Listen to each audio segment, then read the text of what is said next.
तो अभी हम लोग देखेंगे कॉग्निटिविज़्म के बारे में, कॉग्निटिव स्कूल के बारे में। तो जब हमने बिहेवियरिस्टिक स्कूल के बारे में पढ़ा था तो हमने ये जाना था कि कैसे बिहेवियरिस्टिक स्कूल एक मैकेनिस्टिक व्यू पॉइंट लेके चलता है, एक मशीन व्यू लेके चलता है कि कोई भी स्टिमुलस हो, अगर सपोज़ कीजिए कि एक पर्टिकुलर स्टिमुलस के साथ किसी पर्टिकुलर इंडिविजुअल को या एनिमल को ट्रेन किया गया है, तो जितनी बार आप वो बिहेवियरिस्टिक व्यू पॉइंट के हिसाब से जितनी बार आप वो स्टिमुलस को प्रेज़ेंट करेंगे, उतनी बार वो एकदम आइडेंटिकल रिस्पॉन्स जनरेट करके देगा। ये पॉइंट थी बिहेवियरिस्टिक की। बिहेवियरिस्ट के हिसाब से क्या था कि ह्यूमन बीइंग्स आर मशीन्स। तो एवरी बिहेवियर जो उनके हिसाब से एक तो लर्न्ड है और इसका मतलब ये है कि अब सिंस एवरी बिहेवियर जो है इनको इन्होंने सीख रखा है, यानी कि man is born with a clean slate. Behaviouristic view point है कि man is born with a clean slate. तो इसके पास कोई बाय बर्थ इसके पास कोई जेनेटिकली एन्कोडेड इनके पास कुछ था नहीं, यानी कि हर चीज़ वो सीख रहे हैं। तो बिहेवियरिस्ट्स के हिसाब से जो भी रिस्पॉन्स आप दे रहे हैं, वो आपने लर्न करा है और आप वही रिस्पॉन्स देंगे जिस स्टिमुलस के साथ आपको एन्कोड किया गया है। यानी कि यानी कि जब भी आप एक पर्टिकुलर स्टिमुलस प्रोवाइड करेंगे, तो जो भी रिस्पॉन्स लर्निंग के वक़्त आई थी, वही रिस्पॉन्स वो जनरेट करेगा। यानी कि जितनी बार आप उस सेम स्टिमुलस को प्रोवाइड करेंगे, उतनी बार वो सेम रिस्पॉन्स जनरेट करेगा, एकदम आइडेंटिकल रिस्पॉन्स। ये मैकेनिस्टिक व्यू व्यू था, मैकेनिस्टिक व्यू पॉइंट। और फिर उसके बाद आते हैं जेस्टॉल्ट स्कूल्स। जेस्टॉल्ट स्कूल में आते हैं आपके कर्ट लेविन, और कर्ट लेविन बात करते हैं कि भैया देखो, मैकेनिस्टिक व्यू नहीं होता है, इन रियलिटी फील्ड व्यू होता है। कहने का क्या मतलब?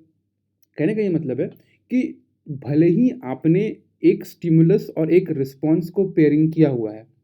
जब आप किसी इंसान को सिखा रहे थे, कोई एक पर्टिकुलर लर्निंग हो रही थी, तो भले ही एक स्टिमुलस और एक रिस्पॉन्स की पेयरिंग हो रही थी, लेकिन जितनी बार भी आप उस रिस्पॉन्स को उस पर्टिकुलर इंडिविजुअल के सामने जितनी बार भी आप उस स्टिमुलस को उस पर्टिकुलर इंसान के सामने रखेंगे, उतनी बार जो रिस्पॉन्स जनरेट होगा वो एग्जैक्टली आइडेंटिकल नहीं होगा। ऑल्दो वो सिमिलर होगा, बट वो एग्जैक्टली आइडेंटिकल नहीं होगा। तो यानी कि एस आर की जगह पे ये लोग एस ओ आर के बारे में बात कर रहे थे। वो बताएंगे क्या है। एस आर के बारे में, ये एस आर की जगह पे ये लोग एस ओ आर के बारे में बात कर रहे थे। बट इनकी प्रॉब्लम ये थी ना, ये लोग ये तो बोल दिए कि हाँ, जो रिस्पॉन्स जनरेट होगा वो सिमिलर होगा बट आइडेंटिकल नहीं होगा। लेकिन वो ये एक्सप्लेन नहीं कर पाए कि ऐसा क्यों। वो ये वाई वाला फैक्टर ये लोग एक्सप्लेन नहीं कर पाते हैं। ठीक है। तो फिर नियो बिहेवियरिस्ट आते हैं। नियो बिहेवियरिस्ट कौन थे? तो जैसे जब बिहेवियरिज्म स्कूल आई, तो कुछ लोग होंगे बिहेवियरिज्म स्कूल के अंदर में जिनको बिहेवियरिस्ट की बातें थोड़ी थोड़ी अटपटी लग रही होगी। जिस तरीके से बिहेवियरिस्ट कंप्लीटली डिनाई करते हैं कॉग्निटिव फैक्टर्स को, उसमें से कुछ लोग होंगे जिनको behaviourist, although they were also behaviourist, लेकिन एट द सेम टाइम वो ये एक्सेप्ट भी करते होंगे कि यार देखो, ये भी बात सही है कि यार मेंटल कॉन्सेप्ट्स कुछ हद तक तो रोल प्ले ही कर ही रहे हैं। भले ही हम लोग अपने थ्योरी के अंदर में उसको नहीं ले पा रहे हैं, बट रोल तो प्ले कर ही रहे हैं। तो ये नियो बिहेवियरिस्ट बनते हैं, जैसे कि बंडीरा साहब आपके हो गए, जिन्होंने आपको सोशल लर्निंग थ्योरी दी है। तो ये भी, तो इन्होंने ये कहा कि ऐसा इसलिए हो रहा है ना, इन्होंने इस जेस्टॉल्ट के जो व्यू थी, फील्ड व्यू की, कि हर बार सेम स्टिमुलस से जो रिस्पॉन्स जनरेट हो रही है वो सिमिलर रिस्पॉन्स जनरेट हो रही है बट नॉट आइडेंटिकल। उन्होंने ये एक्सप्लेनेशन दिया इसका कि ऐसा इसलिए हो रहा है क्योंकि there is an role of mentalistic concept, mental operations जो कि प्ले कर रहा है बिटवीन स्टिमुलस एंड रिस्पॉन्स। कहने का क्या मतलब? यानी कि जो स्टिमुलस का जब प्रेजेंटेशन हो रहा है किसी इंडिविजुअल के सामने, तो वो instead of directly giving a response, वो पहले उस स्टिमुलस को प्रोसेस भी करता है। और इसी प्रोसेसिंग में आते हैं मेंटलिस्टिक कॉन्सेप्ट्स। यानी कि बिहेवियरिस्ट्स के हिसाब से कोई मेंटल ऑपरेशन नहीं होता है बीच में। यानी कि आपने स्टिमुलस दिया और इंडिविजुअल सीधे सीधे रिस्पॉन्स जनरेट करेगा। कोई बीच में इवैल्यूएशन नहीं होगा कि इस स्टिमुलस के बारे में मुझे क्या करना है। डायरेक्ट रिस्पॉन्स जनरेट होगा। जैसे कि एक मशीन करेगा, आपने बटन दबाया, वो मशीन कुछ नहीं सोचेगा कि अच्छा इसने इसने 1 मिनट पहले भी तो बटन दबाया था। वो ऐसा बिल्कुल नहीं सोचेगा। आपने बटन दबाया तो स्विच लाइट जो है वो ऑन हो जाएगी अगर पावर है तो। ठीक है। तो बिहेवियरिस्टिक एक्सप्लेनेशन जो था वो सिर्फ एस स्टिमुलस और उसके अगेंस्ट रिस्पॉन्स की बातें करता था। बीच में होने वाली मेंटल ऑपरेशंस इनके व्यू पॉइंट में एग्जिस्ट नहीं करता है, क्योंकि ये लोग कंप्लीटली मेंटल प्रोसेसेस को हटा देते हैं। लेकिन जो नियो बिहेवियरिस्ट्स हैं, जैसे कि बंडूरा हो गए, वो बीच में एक मेंटलिस्टिक कॉन्सेप्ट्स लेकर आते हैं। क्योंकि अगर आप जब सोशल लर्निंग थ्योरी पढ़ोगे तो बंडूरा साहब ये भी बोलते हैं कि कि ऑब्जर्वेशनल लर्निंग से इंडिविजुअल लर्न तो कर लेता है बिहेवियर को, बट ज़रूरी नहीं है कि वो अपने बिहेवियर को रिफ्लेक्ट भी करे उस लर्निंग को अपने बिहेवियर में ज़रूरी नहीं कि हर बार वो रिफ्लेक्ट करे, और वो तभी रिफ्लेक्ट करेगा जब उसको प्रॉपर रीइंफोर्समेंट मिलती है। ये बंडूरा साहब सोशल लर्निंग थ्योरी के अंदर में बोलते हैं। यानी कि अभी तक नियो जब बिहेवियरिस्ट आए तो अभी तक ये सिस्टम बना कि स्टिमुलस और रिस्पॉन्स के बीच में मेंटल ऑपरेशंस भी रोल प्ले करते हैं।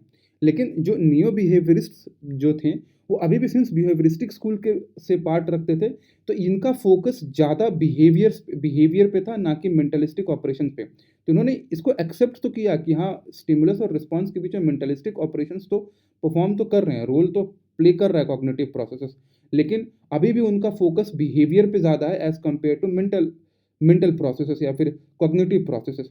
उसके बाद आते हैं आपके कॉग्निटिविस्ट्स। तो कॉग्निटिविस्ट्स ने कुछ नहीं किया, बल्कि जो मेंटल ऑपरेशंस थे ना, उस पे बहुत ज़्यादा फोकस किया। Instead of stimulus and response, इन्होंने मेंटल ऑपरेशंस पे बहुत ज़्यादा फोकस किया, जैसे कि थिंकिंग हो गई, मेमोरी हो गया, लैंग्वेज हो गई, परसेप्शन हो गई, इमेज फॉर्मेशन हो गई, कॉग्निटिव मैप हो गई। इन सब पे ये बहुत ज़्यादा फोकस करते हैं कॉग्निटिविस्ट। तो यानी कि अगर आप ध्यान से देखें इस पूरे डिस्कशन में, तो कॉग्निटिविस्ट जो स्कूल बनती है उसमें जेस्टॉल्ट का भी कंट्रीब्यूशन आपको मिल जाएगा, उसमें आपको नियो बिहेवियरिस्ट का भी कंट्रीब्यूशन मिल जाएगा, साथ ही साथ और भी आपको कंट्रीब्यूशन मिलेंगे, उसके बारे में अभी थोड़ी देर के बाद बात करते हैं। यानी कि हमने यहाँ से ये समझा कि कॉग्निटिविस्ट जो हैं वो एस आर व्यू पॉइंट को चेंज करके S O R view point लेकर चले आते हैं। यानी कि सिंपल भाषा में समझे तो कॉग्निटिविस्ट ये कहते हैं कि जो स्टिमुलस और रिस्पॉन्स है उसके बीच में मेंटलिस्टिक कॉन्सेप्ट्स जो है, चाहे थिंकिंग हो गया, परसेप्शन हो गया, मेमोरी हो गया, लैंग्वेज हो गया, इन कॉग्निटिव फंक्शंस का एक बहुत बड़ा रोल है। यानी कि डायरेक्ट स्टिमुलस देने से जरूरी नहीं है कि वो सेम रिस्पॉन्स जनरेट करेगा। वो जब भी आपको एक स्टिमुलस मिलेगी, आप पहले उसके बारे में इन सारी की सारी प्रोसेसेस को इन्वॉल्व करोगे, उसके बाद आप रिस्पॉन्स जनरेट करते हैं। ठीक है, तो ये कॉग्निटिविस्ट स्कूल का एक मेजर व्यू पॉइंट था। ठीक है, तो कॉग्निटिविज्म स्कूल है, जैसे कि हमने इससे पहले जितने भी स्कूल पढ़े हैं उन सब ने हमने एक स्पेसिफिक कई सारे स्पेसिफिक साइकोलॉजिस्ट का नाम पढ़ा जिनके मेजर कंट्रीब्यूशन की वजह से वो स्कूल खड़ा हुआ है। लेकिन जो ये कॉग्निटिविज्म स्कूल है ना, वो किसी एक पर्टिकुलर फील्ड से आए हुए साइकोलॉजिस्ट के कंट्रीब्यूशन की वजह से नहीं हुआ है, बल्कि मल्टीपल फील्ड्स के साइकोलॉजिस्ट जो हैं उन्होंने जन्म दिया कॉग्निटिविज्म को। जैसे कि जेस्टॉल्ट स्कूल आगे पहले डिस्कस कर चुके हैं, नियो बिहेवियरिज्म स्कूल आई, जैसे कि इंफॉर्मेशन टेक्नोलॉजी आई, या फिर इंफॉर्मेशन, अब यहाँ से इंफॉर्मेशन टेक्नोलॉजी से भी आगे हम लोग बात करेंगे कैसे ये कंट्रीब्यूट करता है। लेकिन आईटी सेक्टर ने भी कॉग्निटिविज्म को सपोर्ट करा, और फिर एक बायोलॉजिकल पर्सपेक्टिव आती है, वो भी कॉग्निटिविज्म को सपोर्ट करती है। तो यानी कि इनका कोई एक पर्टिकुलर सोर्स नहीं है जहाँ से ये इनकी ऑरिजिन को डिराइव किया जा सकता है, लेकिन मल्टीपल सोर्सेज के मदद से ये बनता है। और इसी चीज़ को हम लोग बोलते हैं इंटरडिसिप्लिनरी अप्रोच, यानी कि मल्टीपल डिसिप्लिन्स आपस में कंबाइन होके एक पर्टिकुलर स्टडी को जन्म देते हैं या फिर पर्टिकुलर स्कूल को जन्म देते हैं, दैट इज कॉग्निटिविज्म। ठीक है, ठीक है। तो देखिए एस ओ आर जो अप्रोच है ना, वो स्ट्रक्चरलिज्म स्कूल जब पहली पहली बार बनी थी तो ये लोग भी लेते हैं एस ओ आर अप्रोच। ठीक है, तो लेकिन वहाँ पे ये लोग ओ पे इतना ज़्यादा फोकस नहीं कर पाते, ये लोग ओ को सिर्फ कॉन्शियसनेस कह के छोड़ देते हैं। बिहेवियरिज्म आती है, बिहेवियरिज्म कंप्लीटली और मेंटलिस्टिक कॉन्सेप्ट को, कॉग्निटिव प्रोसेस को गायब कर देती है। न्यू बिहेवियरिज्म एक्सेप्ट करती है कि भाई कोई ना कोई कॉग्निटिव प्रोसेस तो बीच में काम कर रहा है, लेकिन instead of focusing more on cognitive process, ये लोग ज़्यादातर फोकस करते हैं आपके बिहेवियर पे। फिर आती है कॉग्निटिज्म, जिसमें कि मैक्सिमम फोकस जाता है बीच में होने वाले स्टिमुलस और रिस्पॉन्स के बीच में होने वाले मेंटलिस्टिक कॉन्सेप्ट्स पे, यानी कि जो कॉग्निटिव प्रोसेसेस है उन पे। ठीक है, अगर हम स्कूल वाइज कंपैरिजन करें तो जो फ्रॉइड साहब थे उनके हिसाब से human beings are animal, already हम लोग बात कर चुके हैं। बिहेवियरिस्ट के हिसाब से ह्यूमन बींग्स आर मशीन, और कॉग्निटिविस्ट के हिसाब से human beings are thinking machine. ठीक है, और आप यहाँ पे ये भी लिख सकते हैं कि human beings are rational machine. और ये बाद में कॉग्निटिविस्ट स्कूल का एक क्रिटिसिज्म भी बनेगा कि ह्यूमन बींग शायद इतने ज़्यादा रैशनल थिंकिंग मशीन नहीं है, लेकिन उसके बारे में बाद में। तो अगर कंपैरिजन वाइज देखें तो फ्रॉइड के हिसाब से वी आर एनिमल्स, बिहेवियरिस्ट के हिसाब से we are machine, and cognitive school के हिसाब से वी आर थिंकिंग या फिर वी आर रैशनल मशीन्स। ठीक है, ठीक है। और जैसे कि हमने अभी थोड़ी देर पहले बात करा था कि कॉग्निटिविज्म को इंफॉर्मेशन टेक्नोलॉजी भी सपोर्ट करती है, तो फिर सवाल आता है कि कैसे भाई, हमने जेस्टॉल्ट का देख लिया, हमने न्यू बिहेवियरिज्म का देख लिया, तो तो फिर ये इन्फॉर्मेशन टेक्नोलॉजी कैसे कॉग्निटिविज़्म को सपोर्ट देती है? तो जो कॉग्निटिविस्टिक स्कूल है ना, एक तो बहुत ज़्यादा फ़ोकस करती है मेंटलिस्टिक कॉन्सेप्ट्स पे, यानी कि कॉग्निटिव प्रोसेसेस पे, जो कि स्टिमुलस और रिस्पॉन्स के बीच में हो रही है। दूसरा चीज़ जो कॉग्निटिव स्कूल बहुत ज़्यादा फ़ोकस करती है, वो है इन्फॉर्मेशन प्रोसेसिंग अप्रोच पे। यानी कि कॉग्निटिव स्कूल जो है ना, वो ह्यूमन माइंड को बहुत ज़्यादा कंपेयर करता है एज़ टू अ कंप्यूटर। यानी कि कॉग्निटिव स्कूल के हिसाब से जो हमारा ह्यूमन माइंड है, वो एक जो ह्यूमन ब्रेन है या फिर जो ह्यूमन माइंड है, वो कंप्यूटर की तरह है। कंप्यूटर में होता क्या है कि एक इनपुट डिवाइस होगी आपके पास, उसके साथ सीपीयू भी है और उसके साथ एक आउटपुट डिवाइस होती है। यानी कि आप इनपुट डिवाइस के साथ आप डेटा फीड करते हो, फिर सीपीयू क्या करता है, उस डेटा को लेता है और सीक्वेंशियल प्रोसेसिंग करता है, यानी कि स्टेप बाय स्टेप उस डेटा को प्रोसेस करता है और अल्टीमेटली आउटपुट रिलीज कर देता है। तो कॉग्निटिव स्कूल के हिसाब से हमारा माइंड भी ऐसा ही है। हमारी जो सेंसेस हैं वो डेटा को कलेक्ट करते हैं। हमारा जो फिर हमारी जो कॉग्निटिव प्रोसेसेस, वेरियस जो कॉग्निटिव प्रोसेसेस इन्वॉल्व रहती हैं, वो इस डेटा को स्टेप बाय स्टेप प्रोसेस करती है और अल्टीमेटली हमारे बिहेवियर के फॉर्म में आउटपुट निकलता है। ये कॉग्निटिव स्कूल का अप्रोच है। यानी कि कॉग्निटिव स्कूल के बारे में हमने दो चीज़ बहुत खास देखा अभी। पहला चीज़ तो ये देखा कि ये बहुत ज़्यादा फोकस करते हैं कॉग्निटिव प्रोसेसेस पे, जो कि स्टिमुलस और रिस्पॉन्स के बीच में हो रही है। और साथ ही ये बहुत ज़्यादा फोकस करते हैं इन्फॉर्मेशन प्रोसेसिंग अप्रोच, जहाँ पे ह्यूमन माइंड और कंप्यूटर को बहुत ज़्यादा एनालॉगस लिया जाता है। ठीक है? ठीक है? इन्फॉर्मेशन प्रोसेसिंग अप्रोच लेती है। ठीक है? और ये जो कॉग्निटिव साइकोलॉजी का जो ये टर्म है ना, द टर्म कॉग्निटिव साइकोलॉजी, ये अल्रिक नइसर ने कॉइन करा था और इन्होंने कॉग्निशन का डेफिनेशन भी दिया हुआ है। All process by which the sensory input is transformed, reduced, elaborated, stored, recovered and used. अगर सही बात बताऊँ तो ये डेफिनेशन आपको याद करने की ज़रूरत नहीं है। आप बस इतना याद रखिए कि अल्रिक नाइसर ने ये टर्म को कॉइन किया। कई बार जब आप डेफिनेशन लिख रहे होंगे कॉग्निटिव साइकोलॉजी से रिलेटेड, अगर कोई क्वेश्चन आएगा, तो उसमें आप इस नाम का मेंशन कर सकते हैं, वो वेटेज बढ़ाएगा। ठीक है? ये सब हम लोग ऑलरेडी देख चुके हैं। ठीक है? तो कॉग्निटिव स्कूल के बारे में हम जानते हैं कि इन्फॉर्मेशन और प्रोसेसिंग अप्रोच को फॉलो करती है। कॉग्निटिविज्म मल्टीपल स्कूल से कंट्रीब्यूशन से बना हुआ, जैसे कि नियो बिहेवियरिज्म हो गया, जेस्टॉल्ट हो गया, आईटी हो गया। ठीक है? अल्रिक, बहुत सारे कंट्रीब्यूटर्स हैं इसके, जैसे कि अल्रिक नाइसर हो गए, इन्होंने कॉग्निटिव साइकोलॉजी का टर्म कॉइन किया करा था। बंड्यूरा आ जाएंगे, जिन्होंने सोशल लर्निंग थ्योरी दिया है। रॉटर आ जाएंगे, जिन्होंने जिन्होंने सोशल सोशल लर्निंग के बारे में बात करेंगे, लेकिन मोर इन द पर्सनैलिटी चैप्टर इनके बारे में डिस्कशन होगा। फिर पियाजे होंगे, जो कि लैंग्वेज के बारे में, लैंग्वेज एरिया में आएंगे। फिर ये इंडिविजुअल कंस्ट्रक्टिविज्म के अंदर में भी ज़्यादा आते हैं। फिर वाइगोत्स्की हो गए, सोशल कंस्ट्रक्टिविज्म के बारे में आते हैं। नोआम चॉम्स्की हो गए, वो भी ये बात करेंगे। मिलर साहब, वो भी इसके अंदर में आते हैं। ठीक है? ठीक है? तो ये स्टडीज मेंटलिस्टिक कॉन्सेप्ट को पढ़ता है। That is the events that occur between the stimulus and the response, already हम लोग बात कर चुके हैं, जिसको आप मेडिएटर भी कह सकते हैं, कॉग्निटिव प्रोसेस भी कह सकते हैं।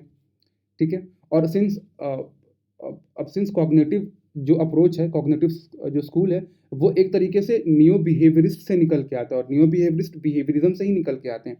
तो कॉग्निटिव स्कूल जिस तरीके से, बिहेवियरिस्टिक स्कूल बहुत ज़्यादा मॉलिक्यूलर अप्रोच और रिडक्शनिस्ट अप्रोच लेके चलेगा, बहुत ज़्यादा एक्सपेरिमेंटल साइकोलॉजी, बहुत ज़्यादा इस बात पे फोकस करेंगे कैसे साइकोलॉजी को साइंटिफिक स्टडी बनाना है। उसी तरीके से ये लोग भी, कॉग्निटिव स्कूल भी इसी बात पे फोकस करेंगे, एक्सपेरिमेंटल साइकोलॉजी पे फोकस करेंगे। ये लोग भी अल्टीमेटली इस बात पे फोकस करेंगे कि कैसे साइकोलॉजी को हम लोग साइंटिफिक स्टडी में कन्वर्ट करें, इवन विथ हमको जो पढ़ना है, दैट इज जो कि इंटरनल मेंटल प्रोसेस है। यानी कि कॉग्निटिव प्रोसेसेस को पढ़ते हुए भी हमें हमारे स्टडी को साइंटिफिक रखना है। ये अप्रोच कॉग्निटिव अप्रोच की है, जो कि बहुत खास नहीं है। वो जो पहले बिहेवियरिस्टिक अप्रोच है, उसी को ये लोग आगे फॉरवर्ड कर रहे हैं। फिर ये लोग कंप्यूटर का ही एनालॉगस लेके चलते हैं, जो कि इनपुट रिसीव करता है, प्रोसेस करता है इन द स्टेजेस, यानी कि इन द स्टेप्स, जिसको कि हम लोग सिक्वेंशियल प्रोसेसिंग कहते हैं, और फिर एक आउटपुट प्रोड्यूस करता है। जिस तरीके से बिहेवियरिस्ट एक जनरल लॉ ऑफ बिहेवियर बनाने की कोशिश करता है, एज अ नोमोथेटिक अप्रोच उसको बोलते हैं, उसी तरीके से कॉग्निटिव स्कूल भी नोमोथेटिक अप्रोच ही लेता है। क्योंकि देखिए, जो बिहेवियरिज्म में जो था, वो भी आपको कॉग्निटिविज्म में भी देखने को मिलेगा, with an addition of mentalistic concepts. Simple भाषा में ये है।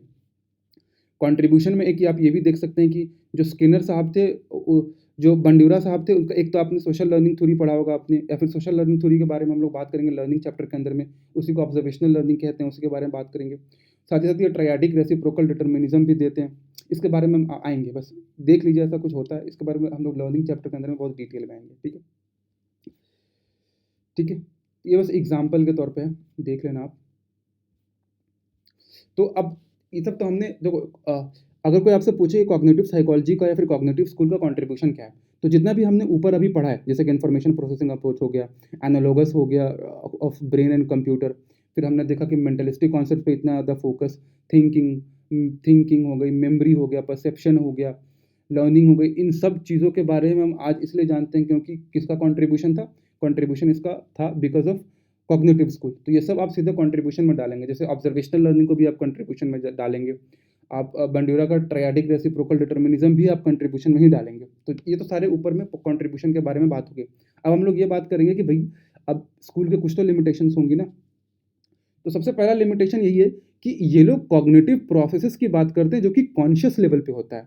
फ्रॉइड का जो अनकॉन्शियसनेस था, ये लोग इसको कंप्लीटली डिनाई कर देते हैं। यानी कि जो अनकॉन्शियस माइंड है, जैसे कि उस टाइम तक कई सारे एबनॉर्मल बिहेवियर्स आने लगे थे, जो कि जिसको कि एक्सप्लेन करने में फ्रॉइड सबसे आगे थे। फ्रॉइड बहुत ज़्यादा फ्रॉइड काफ़ी हद तक एक्सप्लेन कर पा रहे थे कि क्यों एबनॉर्मल बिहेवियर हो रहा है। तो उन चीज़ों को ये लोग एक्सप्लेन नहीं कर पा रहे थे। यानी कि अनकॉन्शियस जैसी चीज़ों को जो कॉग्निटिव स्कूल है उसको कंप्लीटली डिनाई कर देती है। तो ये इनकी पहली एक लिमिटेशन बनती है। दूसरा दूसरा सबसे बड़ा प्रॉब्लम इनका, ये लोग कहते हैं जो कॉग्निटिव स्कूल है, ये लोग सिंस ह्यूमन माइंड को कंप्यूटर के साथ एनालॉगस बनाते हैं, तो ह्यूमन माइंड को कंप्लीटली ये लोग समझ लेते हैं कि it is just like a computer, but in reality ऐसा नहीं होता है। फॉर एग्जाम्पल, ह्यूमन माइंड के पास इमोशंस होंगी, लेकिन कंप्यूटर के पास कोई इमोशन नहीं होगा। कहने का मतलब ये है कि कॉग्निटिव साइकोलॉजी ये तो एक्सप्लेन कर पा रही थी कि लर्निंग हो कैसे रही है, कौन-कौन से मेंटलिस्टिक कौन-कौन से कॉग्निटिव प्रोसेसेस हैं जो कि इन्वॉल्व्ड है। लेकिन ये नहीं एक्सप्लेन कर पा रही थी कि इंसान लर्न कर क्यों रहा है। यानी कि मोटिवेशन बिहाइंड लर्निंग के बारे में एक्सप्लेन नहीं कर पा रहे थे, क्योंकि इन्होंने ह्यूमन माइंड को कंप्लीटली एक रैशनल मशीन की तरह ट्रीट कर रखा था। बट हम सबको पता है कि ह्यूमन माइंड इतना रैशनल होता नहीं है। फॉर एग्जाम्पल, हमें पता है कि कोई पर्टिकुलर पॉलिटिकल पार्टी जो है वो देश हित में काम नहीं कर रहा है, लेकिन फिर भी हम लोग उसको वोट कर देते हैं क्योंकि वो हमारा किसी पर्टिकुलर कास्ट या फिर किसी पर्टिकुलर कम्युनिटी से बिलोंग करता है। तो अगर हमारा ह्यूमन माइंड इतना रैशनल होता तो हम लोग कभी कास्ट लाइन्स पे या फिर कभी कम्युनिटी लाइन्स पे कभी वोट ही नहीं करते। ये उसकी सेकंड लिमिटेशन थी। तीसरी लिमिटेशन आती है 21st सेंचुरी ट्रेंड्स में भी हम लोग इसको पढ़ेंगे कि कॉग्निटिव स्कूल कहती है कि ह्यूमन माइंड जो है वो इंफॉर्मेशन को स्टेप बाय स्टेप प्रोसेस करता है, यानी कि सिक्वेंशियल प्रोसेसिंग होती है। बट इन रियलिटी जो प्रोसेसिंग हमारा माइंड करता है वो सिक्वेंशियल नहीं करता है, वो साइमल्टेनियस प्रोसेसिंग करता है। फॉर एग्जाम्पल, आप एक साथ आप हो सकता है आप इस लेक्चर को भी देख रहे होंगे, हो सकता है आप में से कोई होगा जो आप लिख भी रहा होगा at the same time notes बनाते हुए, हो सकता है आप में से कोई होगा जो लिखने के जगह पे मोबाइल स्क्रॉल भी कर रहा होगा। तो ये जो मल्टीपल प्रोसेसिंग होती है, इसको या ये जो साइमल्टेनियसली प्रोसेसिंग होती है मल्टीपल इन्फॉर्मेशंस को, ये कॉग्निटिव स्कूल एक्सप्लेन नहीं कर पा रहे थे। ये भी उसकी एक लिमिटेशंस बनती है। ठीक है? तो ये तीनों डिस्कस किया हुआ, एक तो अनकॉन्शियस वाला, एक तो इमोशंस वाला एंगल और ये साइमल्टेनियस प्रोसेसिंग वाला एंगल। ठीक है? और भी कई सारे लिमिटेशंस हैं, जैसे कि इनका भी तो अप्रोच जो था वो मॉलिक्यूलर और रिडक्शनिस्ट था। तो ऑब्वियस सी बात है, तो जेस्टॉल्ट स्कूल जो है वो उसको क्रिटिसाइज तो करेगी। बायोलॉजिकल रोल, यानी कि अब सिंस ये भी बिहेवियरिज्म के ही फाउंडेशन पे ये कॉग्निटिव स्कूल बनी हुई है, तो जिस तरीके से बिहेवियरिस्टिक स्कूल जो थी वो जीन्स के बारे में बात नहीं करती है, यानी कि उनके हिसाब से तो human being is born with a clean slate, हम सब कुछ सीखते हैं। तो कॉग्निटिव स्कूल भी इसको कंटिन्यू करती है, यानी कि the role of biology, the role of genes को ये लोग कंप्लीटली निगेट कर देते हैं।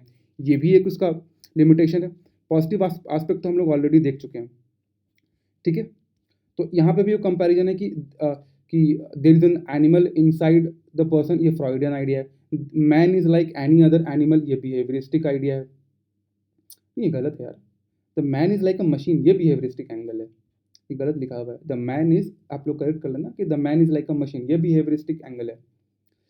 और फिर man is a thinking animal, ये कॉग्निटिव एंगल है, पहले पढ़ लिया हमने। जब हम लोग ह्यूमनिस्टिक स्कूल पढ़ेंगे तो हम लोग देखेंगे कैसे ह्यूमनिस्टिक स्कूल जो है वो ह्यूमन बीइंग का बहुत ज़्यादा ऑप्टिमिस्टिक व्यू पॉइंट लेके चलता है। तो ये कहते हैं कि man is not just an animal, he is more than an animal, ठीक है? तो ये हमने लिमिटेशंस और कंट्रीब्यूशन सब डिस्कस कर लिया है। ये सब ऊपर हमने डिस्कस कर लिया है। ये मोर एज़ स्ट्रक्चर्ड फॉर्मेट में लिखा हुआ है, बट बाकी सब हमने ऊपर डिस्कस कर लिया। ठीक है फिर?